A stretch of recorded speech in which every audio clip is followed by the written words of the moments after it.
জানো তো আমি কি রান্না করছি? আজকে আমি রান্না করছি পটল চিংড়ি। তো আমি তো আলাদা রকমভাবেই পটল চিংড়িটা রান্না করব। আর চিংড়ি মাছ দিয়ে যে কোনো রেসিপি করতে গেলে আমি একটু ওইভাবেই রান্না করি। তো কিভাবে যে করব সেটা আমি তোমাদের সঙ্গে শেয়ার করব বলেই আমি আসলাম। তো এই দেখো পটল ভাজা হয়ে গেছে, এখন আলু ভাজছি। তো এইবার কি করব সেটাই হলো দেখার। তো আলুটাকে আমি আগে ভালো করে ভেজে নিচ্ছি একটু। তো তোমরা আমার মতো করে একবার রান্না করে দেখো পটল চিংড়ি, বা চিংড়ি যে কোনো রেসিপি করতে পারো, কোনো সমস্যা নেই।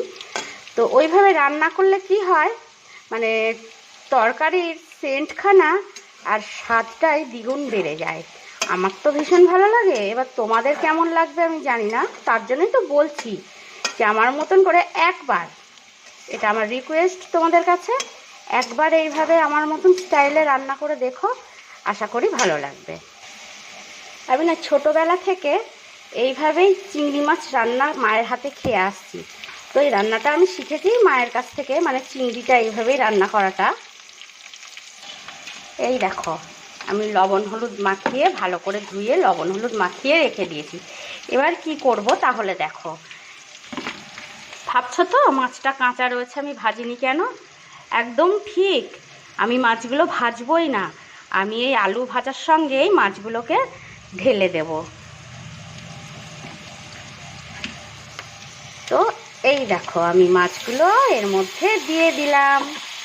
তো আমি এইভাবেই মাছগুলো রান্না করে নিই। একটু যেই লাল লাল হবে আমি অমনি হলুদ আর লবণ দিয়ে মশলা দিয়ে কষাবো। তো তোমরা তো দেখতেই পেলে আমি কিভাবে এই মাছটাকে দিলাম। তো আমি এইভাবেই মাছটা রান্না করব, পটল চিংড়ি আজকে। আমি এইভাবে ভীষণ ভালোবাসি মাছটা, মানে চিংড়ি মাছ রান্না আমি এইভাবেই ভালোবাসি। তার কারণ জানো, আলাদা রকমের একটা স্মেল বেরোয় আর পুরো তরকারিটা স্বাদ হয়ে যায়, ভীষণ স্বাদ বেড়ে যায়। তো আমার বাড়ির সবাই পছন্দ করে আমার এইভাবে রান্না করাটা। কেউ বুঝতেই পারবে না যে আমি এই চিংড়ি মাছ না ভেজে রান্না করেছি, জানো তো।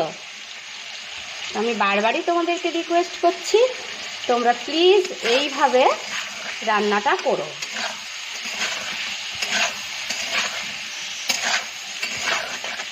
দেখো মাছগুলো দেখেছো, দেখো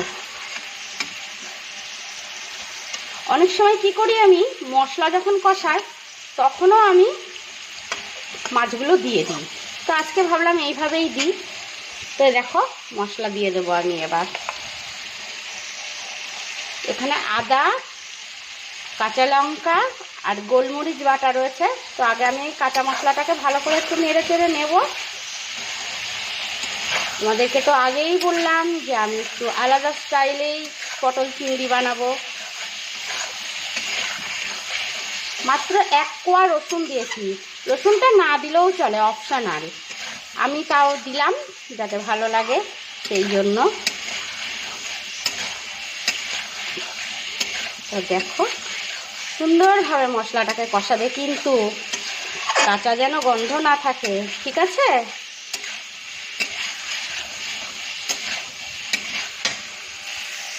দেখো কাঁচা মশলাটা আমি কিন্তু সুন্দরভাবে একদম কষিয়ে নিলাম।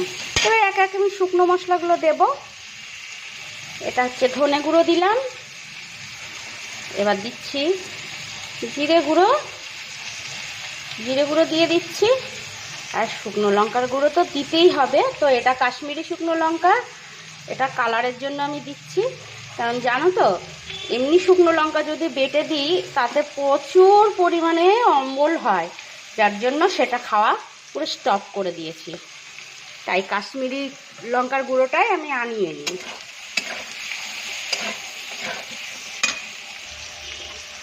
এর মধ্যে জল দিয়ে দিলাম।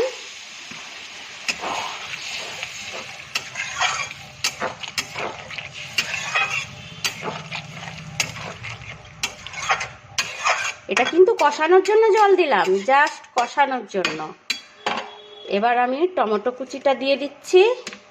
এরপর দেব পটলগুলো ভেজে রেখেছিলাম, তো সেগুলোও আমি এর মধ্যে এই দেখো ঢেলে দিচ্ছি, দিয়ে ঢাকা দিয়ে দেবো। ব্যাস, তোমরা আমাকে ক্ষমা করো প্লিজ। দেখো, তোমরা তো দেখলেই আমি কষাতে দিয়ে ঢাকা দিয়ে চলে গেছিলাম। তারপর আমি ভালো করে ঢাকাটা খুলে নেড়ে চেড়ে এই দেখো জল দিয়ে দিয়েছি। তো এই ঝোলটা খুব একটা বেশি থাকবে না, আর একটু শোকাবে। তারপর আমি এর মধ্যে গরম মশলা দেব, দিয়ে নামিয়ে নেব পুরো আমার স্টাইলের পটল চিংড়ি। তো তোমরা কিন্তু এইভাবে রান্না করতে একদমই ভুলো না। তোমরা একবার অন্তত আমার রিকোয়েস্টে করে দেখো, এই রান্নাটা খুবই ভালো লাগবে। যেমন তরকারির সেন্টখানা পুরো চেঞ্জ হয়ে যাবে, আর স্বাদটাও দ্বিগুণ বেড়ে যাবে। বারবার ক্যামেরাটায় মানে রান্নার ধোঁয়াটা লেগে যাচ্ছে, তো যার জন্য ঘোলা হয়ে যাচ্ছে। তো তোমাদেরকে কি বলবো, তোমাদের কাছে ক্ষমা চাইছি। তো চলো, আর আমি বেশি বড় করছি না, কথাও বাড়াচ্ছি না, আমার রান্না কমপ্লিট। তো তোমরা ভালো থেকো।